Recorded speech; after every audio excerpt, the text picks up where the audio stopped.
A lot of young people, whether it's students or even senior professionals, are Mm, going through true. burnout and questioning their self worth and overridden with anxiety. I would add myself in that category occasionally too.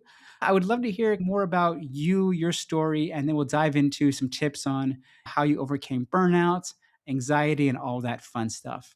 Thanks, Joe, for having me on this podcast. My name is Cheryl, and I am a content creator, also known for the handle Studryl. I started content creation about 6 to 7 years back when I was in secondary school, and it started out as a studygram. Back then, studygrams were Instagram pages where you have a lot of aesthetic notes and a lot of aesthetic vlogs. So that's what I did back then.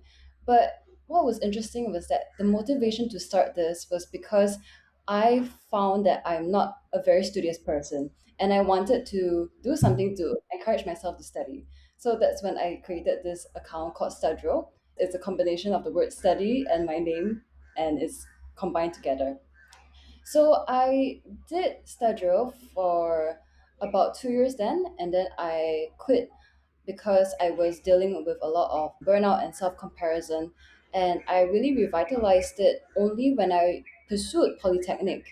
And what was interesting was because back in poly, I wanted to be the definition of success society has carved out for everyone.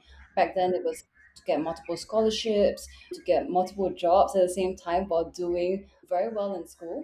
So I tried to be that definition of success, and because of that, I didn't have a lot of sleep. I didn't take care of myself at all. I was sleeping about 2 to 3 hours or 3 to 4 hours every night because I thought that in order to be successful, you need to sacrifice something, right? I realized that a lot of my peers were very competitive. When I did that, I realized that my grades weren't great anymore. It dropped drastically, and I was quite shocked. I was like, I put so much time and effort into everything, sacrificed a lot of my sleep, but why didn't I get the desired grade that I wanted? My partner, he told me, why not you try sleeping 8 hours of sleep? Huh? Sleeping 8 hours? It's quite bizarre because why should I sleep 8 hours and not spend that time studying? So I tried that. I slept 8 hours, and turns out I became a lot more attentive in class and I had a lot more energy. Slowly but surely, I put in subtle habits of self care into my daily routine, and eventually I got a 4.0 GPA within that semester, and I was very shocked at the result. That's how I started advocating for mental wellness and the importance of taking care of your health while also being ambitious at the same time. So that is Studro for now. Awesome. It's a balancing act, like you said, balancing success with your mental health. Well, I'm curious, what was the breaking point where you were like, okay, I need to make a change? You say you were sleeping maybe 3 or 4 hours a day. What was the thing that really sparked the change? I think there was one time I remember where I was doing a project until like 4 to 5 a.m. in the morning, and my dad came in and he was so shocked. He was like, Cheryl, why are you still awake? Have you not slept a week, like slept a wink? And I told him no. But at that point, I realized that I thought that it was a medal that had to be won, sleeping like 2 to 3 hours a night. But when I realized that lifestyle didn't produce very good fruits and didn't allow me to stay productive or get the certain grade that I wanted, I felt that it wasn't the right strategy or the right technique to go about being successful sustainably. If you're constantly doing that, you will eventually burn out, like me. One night where I just completely broke down and I didn't know what to do anymore. That was a very big turning point for me. As a father, I can relate. I would want you to go to sleep too. I can relate to you, and I think that's why we connected quite well. Even for me, I tend to work nonstop. People always ask me, how do you do all the things you do? And I say, I work a lot.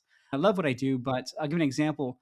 I feel guilty if I rest on the weekends. Even things like I don't really watch that many movies or TV shows, but even doing that, I feel guilty. I say, oh, I should be working on something or I should be learning something new. So I think a lot of executives feel like that, where they feel like, oh, if I don't stop moving, then I'm going to get left behind, or I feel guilty that I'm not doing more. If that makes sense. Mm, right, for sure. You've talked about some of the practical tips, which we'll go about in a little bit, but I want to hear about how you shifted the way you thought first. Number one, it was the relationship with yourself. And the second point is really have a lot of curiosity with the things that are going around you. I think when I wanted to get a certain grade, like let's say a 4.0 GPA, I was very, very goal oriented. And I really just wanted to achieve that certain grade no matter what. And I wasn't really enjoying the process of becoming. So when I started to have that mental shift of, hey, let's be a little bit more curious and truly like love the class and whatever your professors are teaching you or your lecturers are teaching you, I started to grasp the knowledge a lot better, and I started to enjoy the process of just learning and not really taking note of what the outcome is. Because eventually, if you enjoy what you do, the outcome will definitely show, right? It's not about the journey and it's not about the destination, but it's learning how to enjoy becoming within that process of that journey and that destination. So, yeah, those were the two main things that really struck me when I was going through that mindset shift. I can relate to that. I spent the majority of my life chasing goals, milestones, successes. And for better or worse, I've achieved all of them. I know it sounds arrogant, but it's true. But as soon as I achieved whatever goal or milestone, I felt empty inside. And then I was Yeah. like, okay, what's the next one? Right? It's an ongoing process where it's like, okay, what is the next goal? What's the next goal? I didn't really enjoy the process. I was focused on crossing that finish line. I only cared about the goal. Once you achieve that, I was like, okay, what next? I think a lot of people are going through that right now, even senior executives, where they're like, okay, I've made it this far in my career. What's next? I think that's the Mhm. question that many of us are grappling with, not just students, many executives as well. Maybe you could share more about the practical tips that you've done. You mentioned before about trying to eat without your phone in the room, and I'm guilty of that as well. I try to keep it away, but I feel like my phone has legs and it just crawls into Yeah, whatever for room sure. I'm in. Do you actually practice that? If so, how do you go about doing that? Yeah, whenever I create new habits, it's a learning curve to not put my phone next to me and to put it in a separate room. But one thing I've tried is this thing called goal gradient effect. So it's the concept where, let's say, you have achieved this goal, it urges you to keep going and finish completing that goal. So, what I have done is that in my journal, I would write the habits that I want to cultivate within the month of March. Something that I wanted to cultivate is reading and spending time with myself. Those were the two main goals I wanted to achieve. On my journal, I will draw out 7 boxes and I will put them Monday, Tuesday, Wednesday, all the way to Sunday. And on the day that I have achieved that small goal, I will shade it. So let's say today on Monday, I took care of myself in a way that I did something that I liked. For example, I did some reading. I would shake that goal, and then it will urge me to kind of be motivated to complete that entire bar. Like when it's shaded, you will feel like a sense of dopamine hit because wow, I've managed to finish all my goals for that week.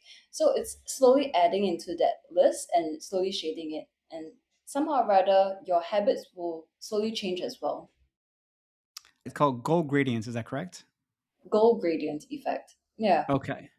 I think I have something similar when I try to start a new goal. I have an app that I use, and you just basically click a button. But I think shading it in feels more yeah. meaningful, and it feels like it's stickier than just tapping a button on an app. Right. I also tried the apps, but I realized that it didn't really work that well for me.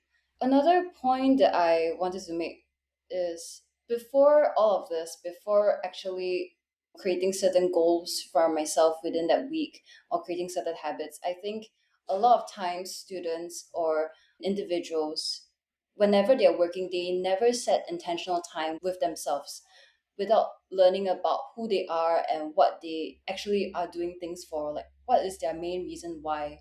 So whenever people ask me about certain choices in their life or how do I not be so overwhelmed, I would ask them this certain question. Imagine all the titles, all your achievements, whether you are a CEO, president of a student club, or whether you are a founder, right? And let's say for me, for example, if Studryl were to not exist anymore one fine day, would I be okay with that?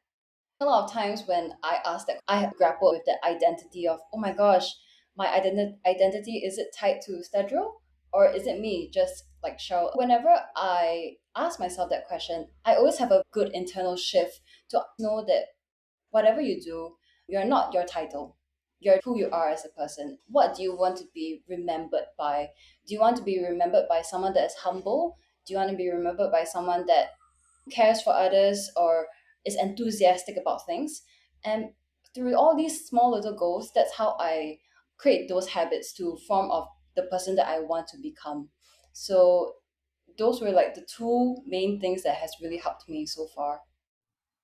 I can relate to you're not a title. When people get laid off, for example, I've been laid off before, and you lose your sense of identity, right? Because you previously attached it to XYZ company or XYZ job title. And then once you lose that, you're like, oh, what am I now?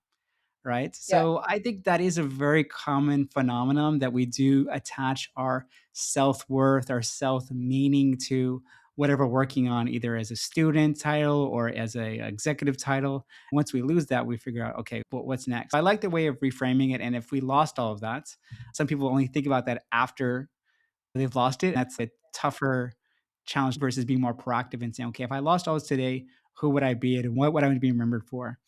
One thing I want to get your thoughts on, I know a lot of students or young people are worried about the future economy and jobs and AI taking their jobs. What are your thoughts from a student's perspective? Is this something that you and your friends actually worry about? Is this something that's just popping up in the news and it's not really on the reality? I think in terms of the job search and the job market, that is definitely a main concern because even now, as I am someone looking for internships, I tend to compare myself with other people, and I would think I applied for so many internships. I applied for like over 10, and someone else applied for over 10 and they got multiple interviews within that time frame. I will always start doubting myself, and I think that is a good reflection of how students are feeling today because even though we might have all these experiences or we get this certain grade, but we are not promised that certain future that a lot of our parents have told us about. Like, if you go to a good uni, if you get good grades, if you work hard, you will be promised this particular future that you will love. And yeah, so that is very accurate. In terms of AI, like hearing from my friends, we don't really talk much about the fear of AI taking over our jobs. Maybe it's also because I am from a business management degree and I'm not from other fields of degrees. So in terms of AI, we utilized it a lot as a student. I think it has really improved the way that we think and the way that we deliver our work as well. For me, I use AI a lot in terms of grammar checks. So whenever I write, so I often write stories on Studryl, and I also write stories for my upcoming brand on World. I utilize AI to hone and sharpen my tone and the way that I write things. I think it has really helped me rather than put me down. It sounds like instead of being fearful of it, you and your friends are embracing it. You're utilizing it in obviously your schoolwork and then your outside studies as well too. Okay, great. The last question I want to get your thoughts on is what advice would you give them? A lot of students who are worrying about their future, comparing themselves against their peers, getting demoralized when they get rejected for internships or job interviews, so they just don't hear back from them. What Fail a lot, fail a lot. And I think this is very shocking because I've always been someone that is very scared of failure. But to fail a lot means to learn a lot, and to fail fast means to learn fast, right? And the more that we learn fast, the better at things that we get in the future. Slowly but surely, when we allow ourselves to put ourselves outside of our comfort zone, right? And when we learn to understand what has worked for us and what hasn't worked for us, we will know our strengths and what we are good at rather than being kept inside a bubble. When we know that what we're good at is working, I urge people to strengthen it and really go all in it because if you are good at what you do, the opportunities will follow through. I wouldn't say to follow your passion, but I would say to feel a lot more, to learn more, and to feel fast to learn fast. Yeah, that's my I advice. love that. Yeah, fail fast, learn fast. I do want to get your thoughts on, lastly, though, about stepping out of your comfort zones. I was just having this exact same conversation about half an hour ago with a senior executive. We were talking about those that do and do not step out their comfort zone and how that impacts them at business level. what advice would you give to people to step outside the comfort zone? Sounds like great advice. They know they should do it, but the majority of people are not doing that. So maybe you could share an example of how you did it or advice on how they could step out of their comfort zone. I realized that a lot of times we don't step out of our comfort zone because we are scared of that visibility and we are scared of being judged or not being perfect. So, one thing that really helped me is having friends that are also just as driven as you, because the person that you are becoming is essentially the people that you surround yourselves with. If you are with individuals that are driven, that are going all out, I have a friend that is very passionate in what she does and she's flying overseas to go for a lot of conferences. I admire about her. Although we often at times talk about the balance of taking care of ourselves and being ambitious, I think she's a very good friend to have around because every time I want to be confident in myself, I always feel like I will channel her energy and imagine myself as her and take that step forward. So similarly, if I want to be very courageous, I would imagine myself as the free skier Eileen Gu, who recently won the Olympics. And I think thinking of her, channeling her energy into the way that I am doing things now really helps because we are always the embodiment of the people around us and the people that we aspire to be. And I think that also addresses what we talked about earlier in terms of anxiety and stress. There's multiple studies, multiple books that talk about a lot of our happiness and even our longevity in life boils down to our social circle. Finding people who are like minded, who raise you up, who don't put you down. Sounds very cliche, but according to all the research, all the books, all the people much wiser than me, including you, it does have a very, very big impact. So I think that's the last takeaway that I want to leave for everyone is start building your social circle. As Cheryl said, build people who aspire you, whether they're close to you or they're people in your sphere Yeah, of influence. yeah, That's the key. that's right. Awesome. Well, Cheryl, thank you so much. I really appreciate you coming on today's episode. I think that I'm going to share this with everyone who can relate to this. How can people get in touch with you? Yeah, you can feel free to connect with me on Instagram or on LinkedIn at Cheryl. So, Cheryl, thank you so much. And for everyone watching and listening, we'll see you in the next episode.